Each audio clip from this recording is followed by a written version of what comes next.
Oh.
What?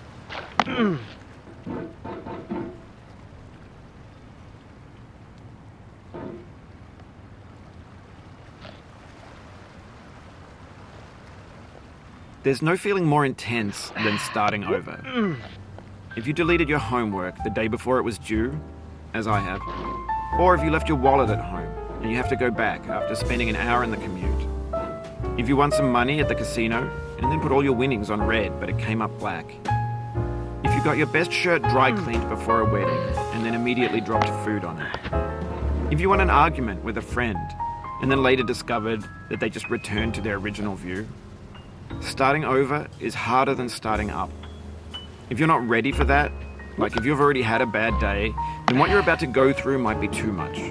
Feel free to go away and come back. I'll be here.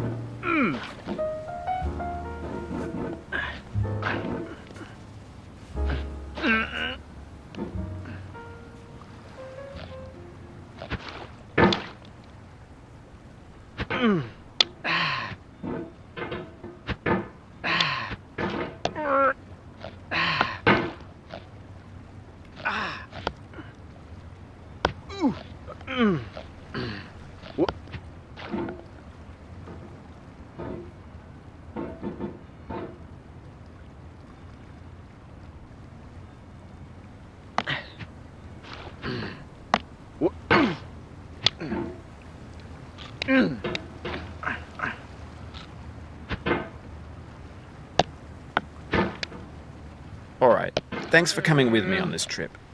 I'll understand if you have to take a break at any point. Just find a safe place to stop and quit the game. And don't worry, I'll save your progress, always, even your mistakes. This game is a homage to a free game that came out in 2002, titled Sexy Hiking. The author of that game was Jazuo, a mysterious Czech designer who was known at the time as the father of B games. And B games are rough assemblages of found objects. Designers slap them together very quickly and freely, and they're often too rough and unfriendly to gain much of a following. They're built more for the joy of building them than as polished products.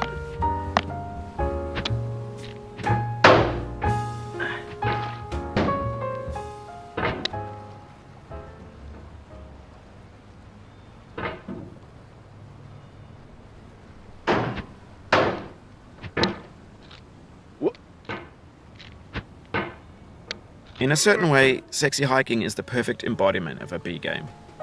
It's built almost entirely out of found and recycled parts, and it's one of the most unusual and unfriendly games of its time. In it, your task is simply to drag yourself up a mountain with a hammer. And that act of climbing, in the digital world or in real life, has certain essential properties that give the game its flavor. No amount of forward progress is guaranteed. Some cliffs are too sheer or too slippery. And the player is constantly, unremittingly in danger of falling and losing everything.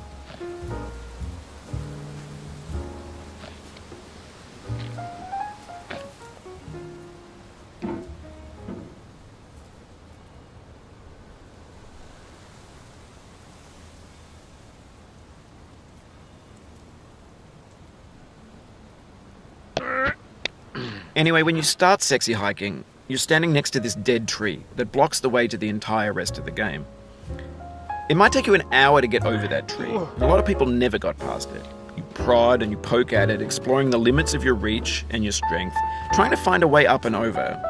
And there's a sense of truth in that lack of compromise. Most obstacles in video game worlds are fake. You can be completely confident in your ability to get through them once you have the correct method or the correct equipment or just by spending enough time. In that sense, every pixelated obstacle in Sexy Hiking is real.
The obstacles in Sexy Hiking are unyielding, and that makes the game uniquely frustrating.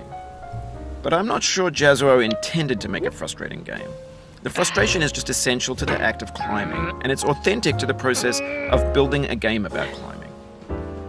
A funny thing happened to me as I was building this mountain. I'd have an idea for a new obstacle, and I'd build it, test it, and it would usually turn out to be unreasonably hard. But I couldn't bring myself to make it easier. It already felt like my inability to get past the new obstacle was my fault as a player rather than as a builder. Imaginary mountains build themselves from our efforts to climb them, and it's our repeated attempts to reach the summit that turns those mountains into something real.